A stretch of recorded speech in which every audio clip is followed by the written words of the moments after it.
Factorise by using middle term split method.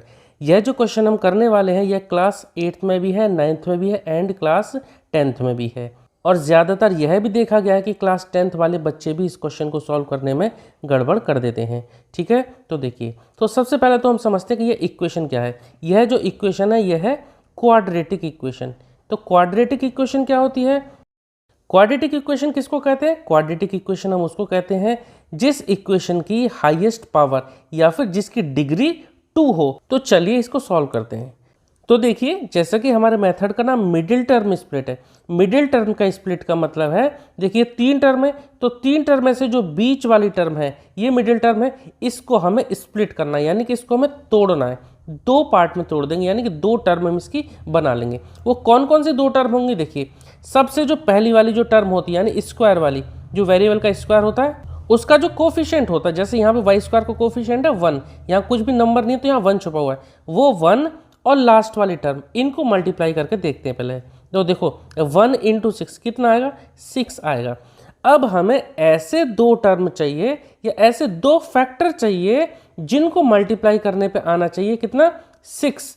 और देखिए, जोड़ने या घटाने पर कितना आना चाहिए? -5। तो पहले आप ये समझिए कि मल्टीप्लिकेशन में अगर आ रहा है हमारा प्लस का 6, तो जो हम 2 फैक्टर करेंगे या तो वो दोनों प्लस प्लस के होंगे या फिर वो दोनों माइनस माइनस के होंगे, क्योंकि प्लस प्लस को मल्टीप्लाई करके प्लस आता है और माइनस माइनस को भी मल्टीप्लाई करके प्लस ही आता है।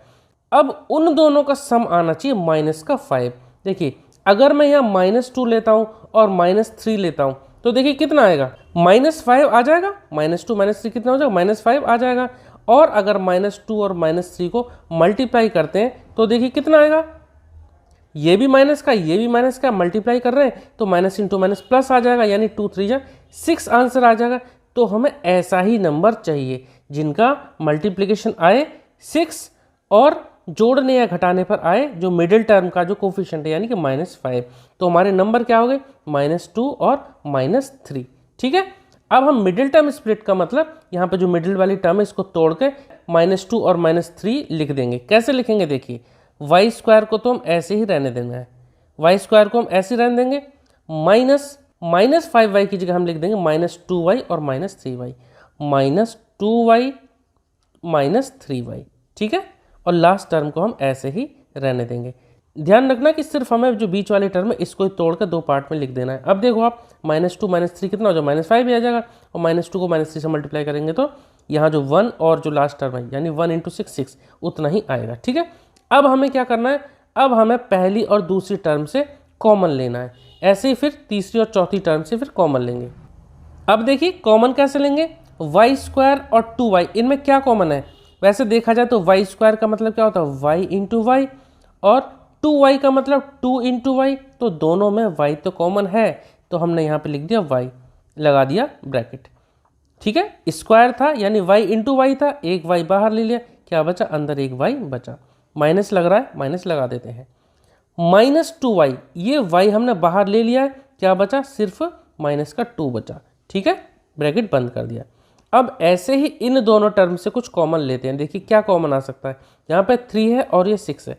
6 क्या होता है? 3 × 2, यानी 3 इसमें भी छुपा हुआ है, और ये 3 है, ये पहले माइनस का है फिर यहाँ पे प्लस का है। एक काम करते हैं, माइनस कॉमन ले लेंगे और 3 भी कॉमन ले लेंगे। ठीक है, ये 3 तो है ही है, और 6 भी क्या है? 2 × 3 होता है, तो 3 यहाँ से भी ले लिया, लगा दिया हमने ब्रैकेट। अब आपको एक बात ध्यान रखनी है, अगर दोनों से माइनस हमने कॉमन लिया है, माइनस लिखा है ना, इसका मतलब माइनस इन दोनों से कॉमन ही है। अब 3 है, -3 लिख दिया, क्या बचा? y, तो y लिख दिया। अब ये है प्लस का 6। ठीक है, -3 में क्या मल्टीप्लाई करेंगे? प्लस का 6 आए तो करेंगे माइनस का 2।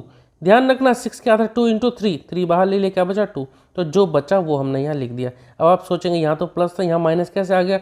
तो देखो ध्यान रखना, जो बाहर अगर हमने माइनस कॉमन ले लिया है तो अंदर के साइन उल्टे हो जाएंगे। -3y था, यहाँ पे हो गया प्लस का, ये प्लस का 6 था, यहाँ हो गया माइनस का। ठीक है, क्योंकि इन दोनों से माइनस हमने बाहर ले लिया है। ठीक है, अब देखिए ये दोनों ब्रैकेट हमारे सेम आ गए, और ये दोनों ब्रैकेट सेम आने ही चाहिए। अगर ये 2 ब्रैकेट सेम नहीं आए हैं तो या तो आपने फैक्टर लेने में गलती करी है या फिर आपने यहाँ पे कॉमन लेने में गलती करी है। ठीक है, तो देखिए जो 2 ब्रैकेट सेम आ गए उनको हम लिख देंगे एक बार, यानी कि y माइनस 2 लिख दिया एक बार। और दूसरे ब्रैकेट में हम क्या लिख देंगे, जो यहाँ जो बचा, यानी कि y और -3, y -3।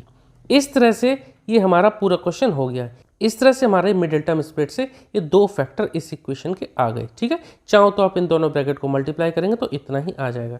ठीक है, अगर आपको मिडिल टर्म स्प्लिट से रिलेटेड कोई भी डाउट रहता है तो प्लीज़ आप कमेंट सेक्शन में ज़रूर पूछना। मैं पूरी कोशिश करूँगा आपके डाउट को क्लियर करने की। आई होप कि आपको इस समझ में आया होगा। Okay, thank you.